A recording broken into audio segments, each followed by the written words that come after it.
माँ कत्यानी के परम भक्त व बाबा नागपाल के शिष्य, छतरपुर मंदिर के सेवादार व मिलनसार व्यक्तित्व के धनी इंसान, माँ के चरणों में सदैव अपनी हाजिरी लगाने वाले प्रदीप तिवारी का अचानक निधन होने से पूरे क्षेत्र में शोक की लहर फैल गई। उनको श्रद्धांजलि देने के लिए छतरपुर मंदिर के मार्कंडेय भवन में एक श्रद्धांजलि सभा का आयोजन किया गया, जहां पर छतरपुर मंदिर ट्रस्ट सहित उनके परिवार के लोग, उनके समर्थक, चाहने वाले और मित्रगण भारी संख्या में पहुंचे। आप तस्वीर में साफ देख सकते हैं कि हजारों की संख्या में यहां पर उन्हें श्रद्धांजलि और सुमन अर्पित करने लोग पहुंचे और अंतिम श्रद्धांजलि उन्हें देते हुए नजर आई। देखिए रिपोर्ट।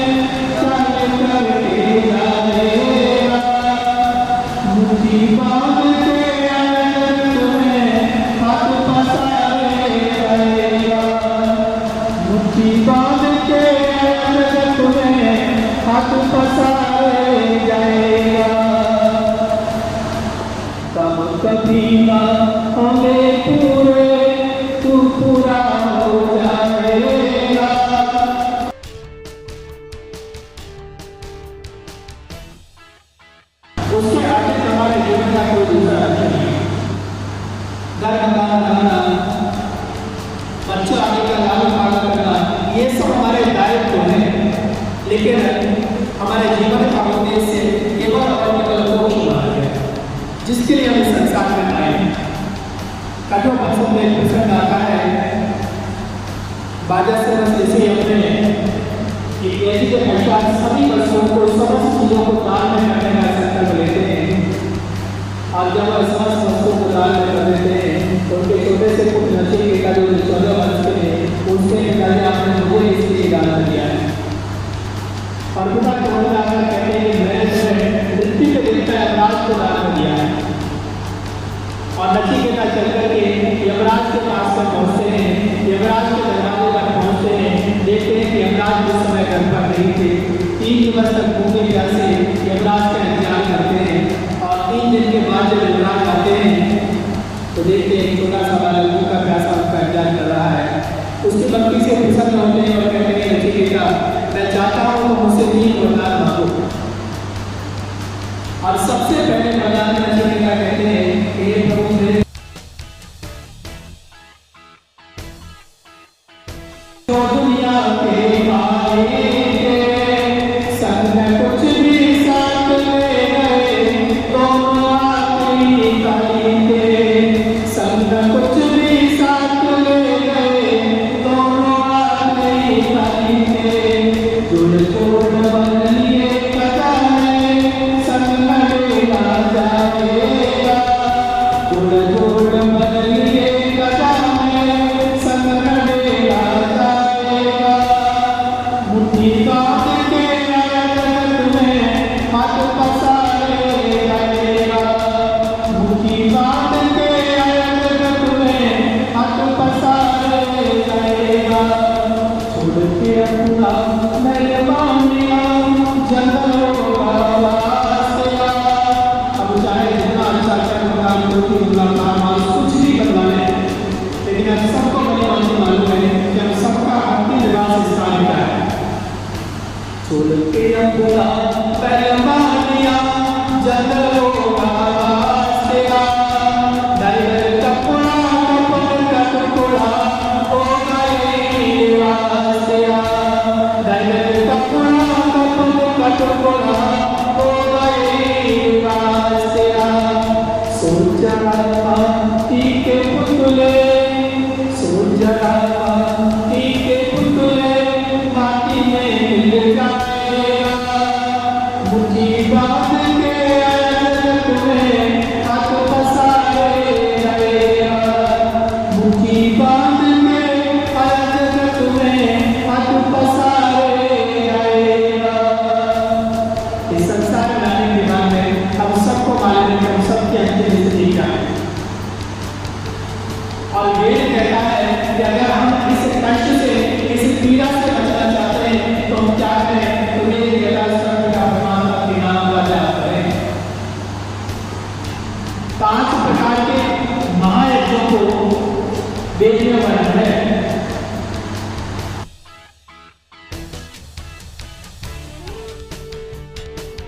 बड़े भाई मोहन तिवारी जी, उनकी धर्मपत्नी एसएनके तिवारी जी और उनके बेटे कार्तिक तिवारी जी, बहू है आशा तिवारी जी, बेटी है मोनिका तिवारी जी, मझले भाई एसएनके तिवारी जी, उनकी धर्मपत्नी है पूनम तिवारी जी और बेटे हैं मोनी तिवारी जी, बेटी है रूपम तिवारी जी और दो बहनें हैं लोकदीप शर्मा जी और पल्लवी गोस्वामी जी।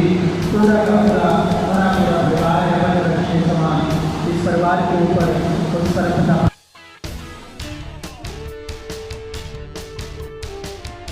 करना चाहते हैं, देवता लोग भी प्राप्त करना चाहते हैं, ऐसा दिव्य और वक्त शरीर को प्राप्त हुआ है।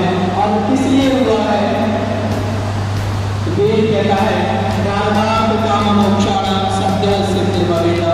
धर्म अर्थ काम को करते हुए मोक्ष की प्राप्ति करना ही इस मानव शरीर की एकमात्र उद्देश्य है, लक्ष्य है। उसके अतिरिक्त इस संसार में आने का मानव शरीर का दूसरा कोई लक्ष्य नहीं है। अब केवल और केवल मोक्ष की प्राप्ति के लिए ही आए।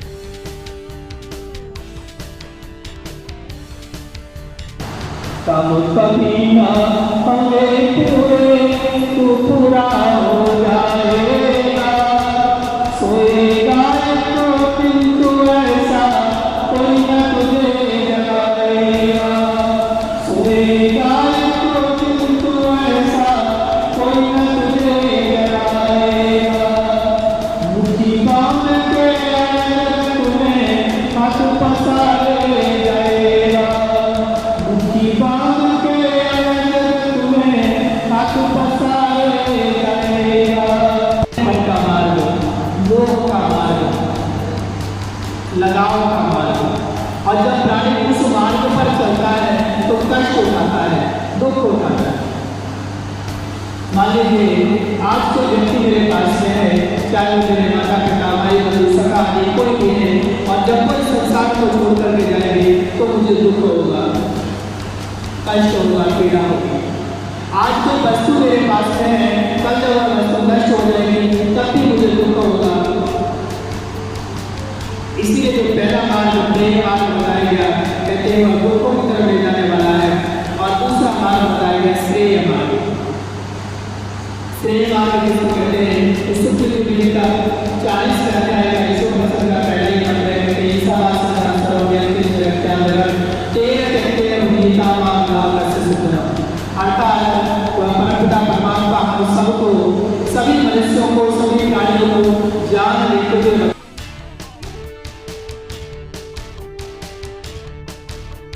साथ में यदि संसार में आने के बाद में हम ये भूल कर बैठते हैं, हमें लगता है ये शरीर हमारा साथ है, ये शरीर हमारा साथ है, और इसी के लिए हम अच्छे से अच्छा खाते हैं, पहनते हैं, सारे कार्य करते हैं। हमारे भट्टन जी ने एक शुरू लिखा और बड़ा सुंदर कल्पना करते हुए लिखा कि हम सभी मनुष्य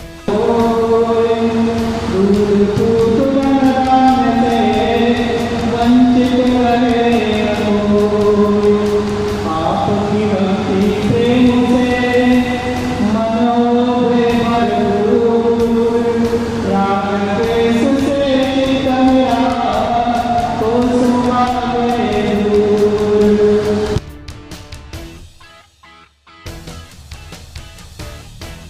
एक भवरा कमल के फूल पर बैठा हुआ है, और उस फूल के रसास्वादन करने में इतना मनमस्त हो जाता है, उस फूल को बैठे हुए भवरे को पता ही नहीं चलता कब सूर्यास्त हो गया, और वह भवरा भी कहीं पर मत हो जाता है। और वह भवरा बैठ करके चिंतन कर रहा है, भास्कर देश की भविष्य सुप्रभातम, भास्कर भगवान मिलेंगे, सवेरा होगा। एकदम विचित्र कोष लगे मेरे पे, इस प्रकार का चिंतन भवरा कर ही रहा होता है, तभी एक मनमस्त आत्मा से निकल करके जाता है और उस फूल को तोड़ करके फेंक देता है, और उस फूल के साथ ही संसार में जितनी भी वस्तुएं बनाई सबकी सब तेरे लिए वृक्ष करो न फल के नदी नदी देगी, परमात्मा के कारण ऐसा तुम्हारा शरीर। इस संसार में वृक्ष कभी अपने फल को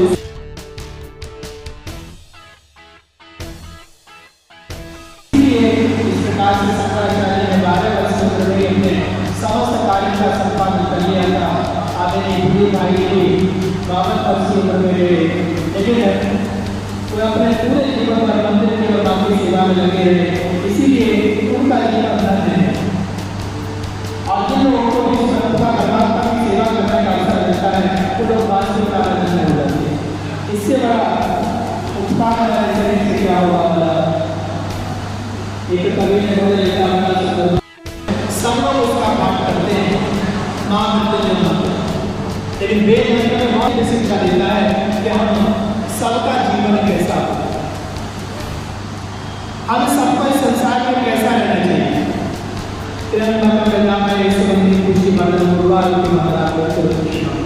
उदाहरण के साथ बताया गया है मंत्र में कि हम सबका जीवन कैसा हो। कहते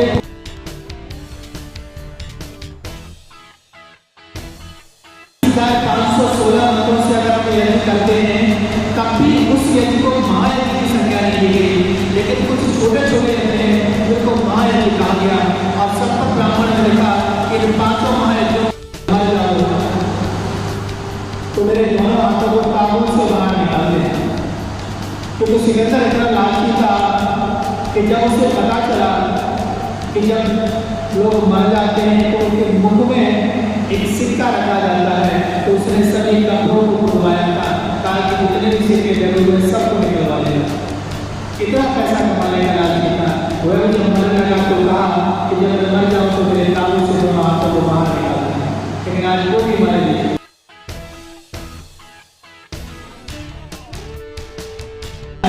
ये शरीर हमारे साथ काम करता है, कहते हैं देना सीखा है, जैसे ही शिक्षा के सहयोग में आता है वैसे अग्नि में चला जाता है, वायु में चला जाता है, जल में चला जाता है, आकाश में चला जाता है। और 500 के 500 तत्व पागल हैं हमारे, ये 500 के 500 तत्व कभी नष्ट नहीं होते।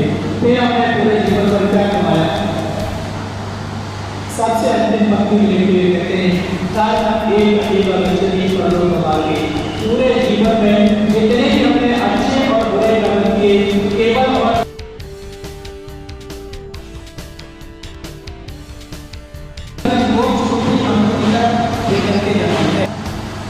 वेद मंत्र में कह रहा है कि हमारी मृत्यु तो अवश्य आएगी, लेकिन मृत्यु हमारी कैसी हो, कहते मंगल की तरह ले जाने वाली हो।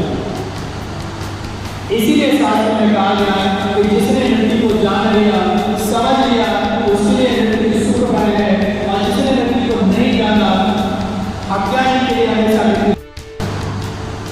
लेकिन ये उनके कर्मों की सुगंधी है कि इतने सभी लोग आकर के यहाँ पर बैठे उनको श्रद्धांजलि अर्पित कर रहे हैं। अन्यथा इस संसार में हजारों में लाखों लोग ऐसे हैं जिन्होंने कब जीवन प्राप्त किया और कब मृत्यु को प्राप्त किया किसी को नहीं मालूम। हजारों लोग ऐसे होते हैं जिनका अंतिम संस्कार करने वाला कोई नहीं होता, लेकिन जिनके कर्म उत्तम होते हैं, जिनके कर्म दिव्य होते हैं, उनको उनके जाने के बाद लोग ईश्वर करते हैं, श्रद्धांजलि अर्पित करते हैं। ये है उनके कर्मों की सुगंधी। वेद मंत्र कहता है कि हम जाने तो 24 घंटे में से कम 4 घंटे परमात्मा का ध्यान करते हैं, तब हम मोक्ष को प्राप्त करने में बन सकते हैं। अन्यथा हमारा जीवन पशुओं में और हमने कोई अंतर। पशु भी जन्म लेते हैं काटे परमेश्वर के गुण गाने से।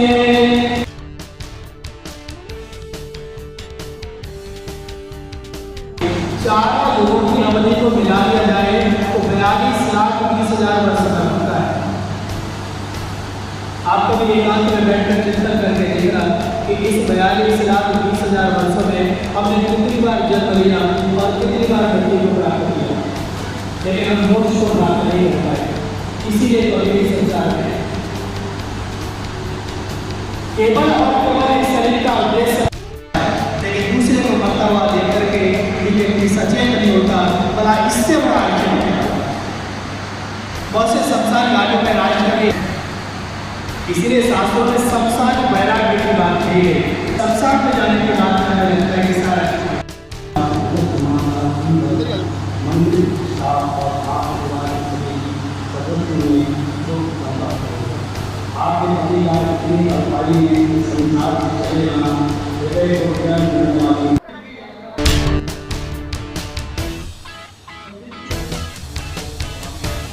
साथ ही यहाँ पर क्षेत्र के जनप्रतिनिधि, गणमान्य अतिथिगण, मंदिर ट्रस्ट के गणमान्य लोग व उनके मित्रगण, प्रशंसक व गांव देहात के दोस्त व रिश्तेदार पहुँचे और सभी ने उन्हें श्रद्धांजलि अर्पित करते हुए श्रद्धा सुमन अर्पित किए।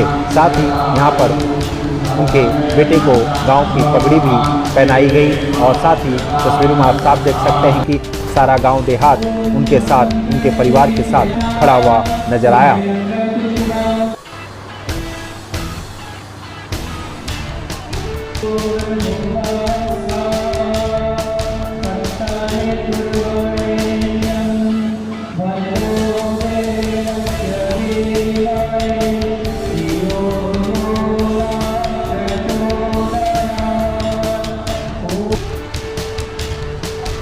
आंचल पत्रिका न्यूज़ व आंचल प्रभात पत्रिका की पूरी टीम की तरफ से भी मां के परम भक्त प्रदीप तिवारी को भावभीनी श्रद्धांजलि।